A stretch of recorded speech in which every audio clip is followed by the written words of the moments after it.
Bonjour à toutes et à tous et bienvenue sur l'Aqua. Aujourd'hui on va parler des canicules et on va voir ce qu'il faut faire pour qu'à la fin d'une période de forte chaleur, vos poissons ne ressemblent pas à ça.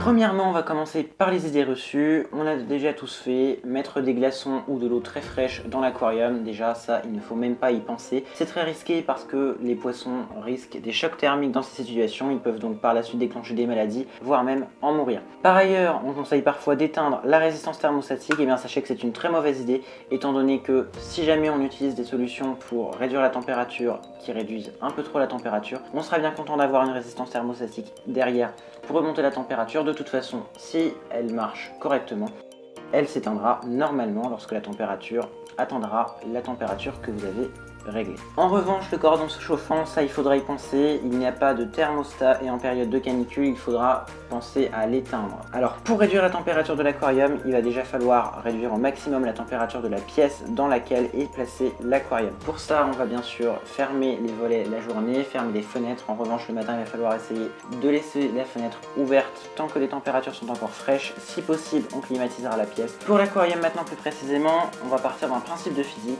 simple qui est que une eau plus froide contient plus de dioxygène qu'une eau chaude. À partir de là, on va donc pouvoir en déduire une réciproque qui est que pour refroidir l'eau de l'aquarium, on peut l'oxygéner. Voici donc un concentré des techniques qui peuvent être utilisées sans forcément acheter des moyens commerciaux. Déjà, placer le rejet du filtre en hauteur au-dessus du niveau de l'eau de l'aquarium pour créer un remous perpétuel en surface. On coupera le CO2 bien entendu, ça c'est important. Il faudra penser à ouvrir le bac si toutefois c'est un aquarium fermé. Ça permettra à l'aquarium de pouvoir évaporer plus d'eau, c'est sa façon de transpirer. Bien entendu, il faudra penser à faire les compléments d'évaporation plus régulièrement. Éteindre son éclairage n'a pas réellement d'utilité si vous éclairez avec de la LED, étant donné que la LED chauffe très peu. Si vous avez des tubes T5 ou T8, on pourra à titre exceptionnel allumer l'aquarium moins longtemps que prévu. Une des techniques qui est aussi couramment utilisée, c'est d'utiliser des glaçons mais pas dans l'aquarium, au contraire à l'extérieur de l'aquarium. A l'aide d'un circuit extérieur qui part par exemple pour un filtre externe ou bien un circuit extérieur que vous aurez fait vous-même à l'aide d'une pompe interne et d'un tuyau qui part à l'extérieur de l'aquarium pour y revenir, on pourra tremper ces tuyaux ou même la cuve d'un filtre externe dans un bac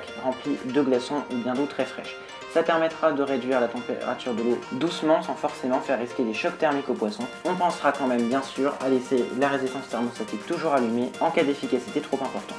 Enfin, une des techniques aussi qui peut être utilisée si toutefois vous en avez un, c'est l'utilisation d'un bulleur, même si encore une fois il n'y a pas forcément de thermostat et que ça peut beaucoup modifier les paramètres, notamment le pH et le CO2. Ça peut être une alternative si vous n'avez pas le choix d'utiliser un bulleur car ça va permettre d'oxygéner davantage l'eau, d'évaporer plus d'eau et donc de refroidir l'aquarium plus rapidement. Maintenant, pour parler des solutions commerciales, on peut déjà parler du groupe froid qui est une solution très coûteuse mais qui toutefois, il faut le dire, fonctionne, même si malheureusement il va falloir débourser entre 400 et 600 € afin d'avoir un système de bonne qualité. On peut aussi parler des ventilateurs qui sont beaucoup moins chers, même si un peu moins efficaces. Après les ventilateurs, vous n'êtes pas forcément obligé d'en acheter des spéciaux pour aquarium, vous pouvez en acheter pour maison. Il y a même des personnes qui font elles-mêmes des tutoriels. Pour ça, je vous mets des pages sur le forum d'Aquariophilie Facile, qui est le forum partenaire de la chaîne, en description. N'hésitez pas à vous y rendre, il y a vraiment des super bonnes idées et ainsi que partager votre expérience en vous créant un compte. Enfin voilà, j'espère que cette vidéo vous aura été utile pour lutter contre les périodes de forte chaleur. J'espère vraiment que ça a été le cas. Si c'est le cas, n'hésitez pas à mettre un pouce bleu, ça fait toujours plaisir. Si ce n'est pas le cas, n'hésitez pas à me donner vos conseils pour que je puisse m'améliorer. N'hésitez pas à regarder mes autres vidéos en cliquant sur les liens qui s'affichent sur votre écran. Cliquez sur mon logo sur votre écran pour vous abonner. Moi je vous dis donc à très bientôt sur l'Aqua. Salut à tous!